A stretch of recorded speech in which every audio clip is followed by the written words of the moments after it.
Hey, what's up everybody? Welcome back to my channel. Mr. Budget's checking in and I'm back on the couch.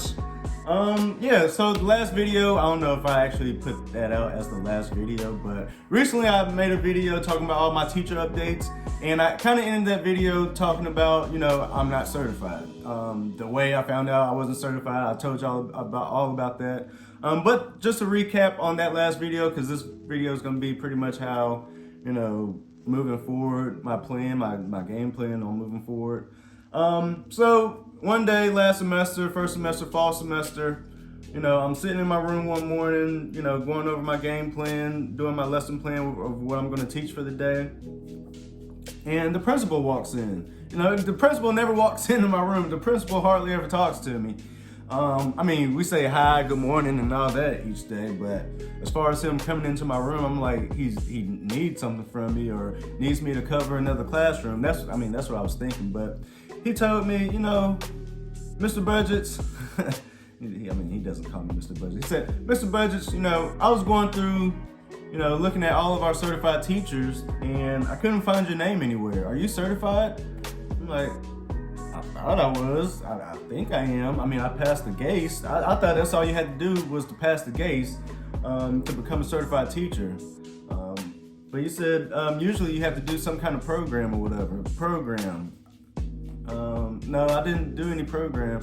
Well, when do you plan on joining some program? First of all, that's not the right time to be asking me when I plan on joining a program. Because I didn't even know I need to join a program or what a program is or what a program means. I didn't know anything about a program. Nobody said anything to me about a program. And that's what he said. He said, HR never spoke to you about a program or anything? I'm like, no. Because online, on my little professional thing online, I have certificates. I have a teaching certificate or whatever. So, I was thinking I was certified because I had certificates. Isn't that what certified means? Certified, you have a certificate. Isn't that a derivative of the word or anything? Aren't they related? Like CPR. If you're certified in CPR, you have a CPR certificate. I have a teaching certificate, so I'm a certified teacher. No? But apparently that's not how it works. You have to join a program. I don't know what a program is. Or I didn't know what a program was or program meant at the time. All people ever said was program, join a program. Even the teacher next door, he was asking something, I forgot how we got to the topic. He said, so you're certified? I was like, yeah, I passed the GACE. He was like, what program did you do? Again, what program did you do? I said, I didn't do a program. He said, usually you have to do a program. I'm like, what's up with all these people saying program?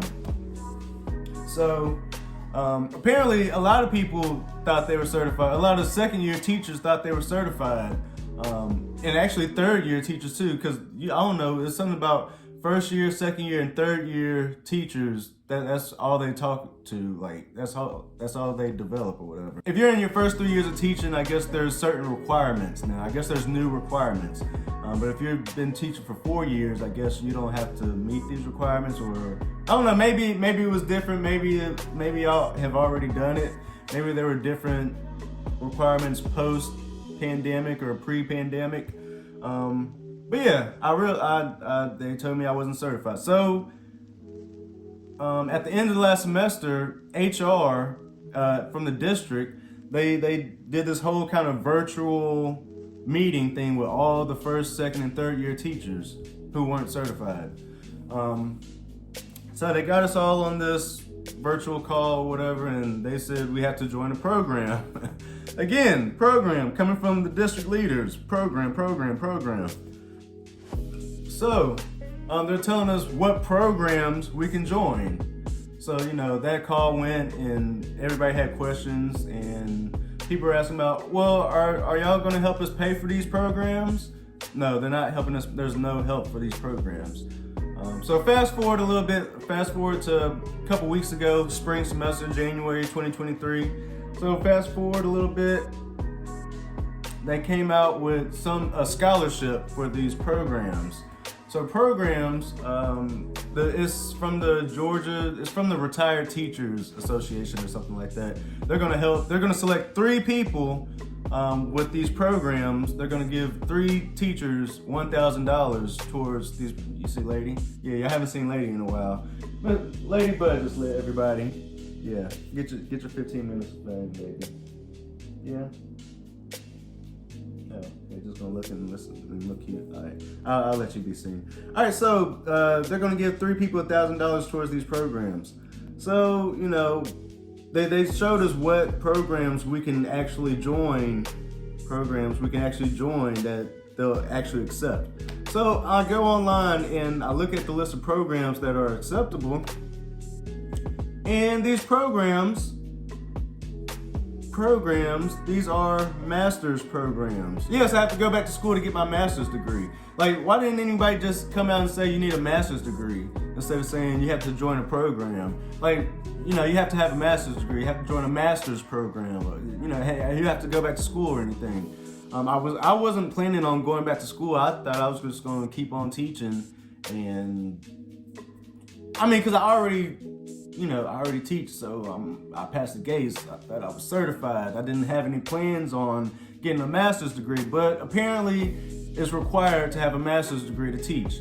Now, I struggled with this decision. You know, am I going to do this? Am I really going to go back to school to get a master's degree for something that I've already been teaching for, you know, what would be 2 years? And do I even really want to continue teaching? Is this for me? Does this make, I was trying to make it make sense in my mind. Like, this isn't really going to come with a huge significant pay or anything. Or I was also thinking, if I have to go back and get a master's degree, I might as well get a master's degree in something that is actually going to come with a huge pay raise, like engineering. Or there's also usually master's programs are like 2 years. So I also, way back in the day, I was also thinking about, joining this physical therapy program, and it's a doctor's degree. You get your doctor's degree in physical therapy in 3 years. So I was like, well, I might as well do that. I might as well do physical therapy, because that's what I originally, one of the things I had originally wanted to do.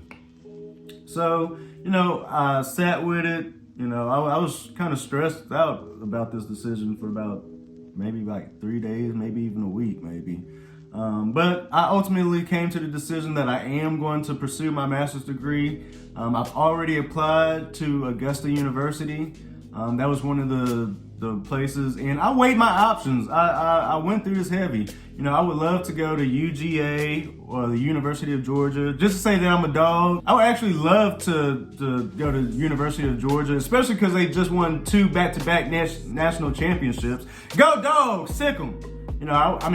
I can say that just because I live in Georgia, that's the home team, but to actually go to that school and be a part of that and, actually rep the colors, and I would actually buy UGA stuff, that was one of the things I thought about. But then, Georgia Southern University, the school I got my bachelor's degree from, Georgia Southern, True Blue, Hell Southern, they also have acceptable programs that they'll accept. So I thought about that. But the reason I couldn't go to UGA because their program was in person, and obviously I'm not in Athens, Georgia. That was out of the question. They didn't have an online program. So next up it was basically a tie between Georgia Southern and AU. So I weighed my options. I was like, what makes sense? And then how much does each cost? They were both online. It seems like I would come out cheaper at AU. So that's basically what I went with, because it was cheaper. Go where the money makes sense. If it don't make sense, it don't make dollars. And Shay was also able to, to talk me through it. One of the things in my mind was like, all right, I'm not going to make a significant amount of more money after I get this degree. But she said, once you get your master's degree, you do. She showed me the pay scale. She pulled it up. With your master's, I would be at, I think she said T5 or P5 or whatever. And then she basically said, after you get your master's degree, your pay raise basically pays for itself. So that kind of made sense. And then I could also see myself teaching for at least 10 years, at least 8 more years. So I figure if this master's program is 2 years, all right, so I'll finish it in 2 years. Right now I'm currently in my 2nd year. So if it takes me 2 years, that'll put me at 4 years. So I'm basically halfway to 10 years. And that's my original goal, is to teach at least 10 years. 10 years you can retire as a teacher in Georgia. So I was, hey, do this 10 years and I'm out. But then, talking to our financial advisor, he was showing us numbers and all that while we save and all that. He said, if I do 20 years, I get a pension or whatever, and that would put us in a better financial place. So, I might be looking at 20 years. I don't know right now. I'm just trying to make it to 10 years right now. That's my goal right now. I'm trying to make it to 10 years. And then I'll just reevaluate after that. I might just even, get out of the classroom after 10 years, do something else, get into, I don't know, might get into being an assistant principal after some years or something. I don't know. Who knows? Who knows what the future holds? So that's my thing right now. I'm pursuing my master's degree. I already applied. I don't know if I'm accepted or not yet. I haven't gotten that far yet. I literally just applied this past Saturday. The Saturday where my car broke down. So that's where we're at with it. That is where we are at with it. Oh, and if I'm not accepted, I have to be accepted into a program by May 1st, 2023, in order for them to offer me a new contract to teach next year, to continue teaching. If I don't, get accepted, then I can continue working, but I'll be a paraprofessional, and I believe that comes with a pay decrease. Funny how that works, a pay decrease, but I don't get a pay increase if I get accepted or anything for next year. But I mean, you do make a little bit more each year, but that's where I'm at with it, just waiting to see if I'm accepted. I'm just gonna wrap that video up right there. So bye guys, see you next time.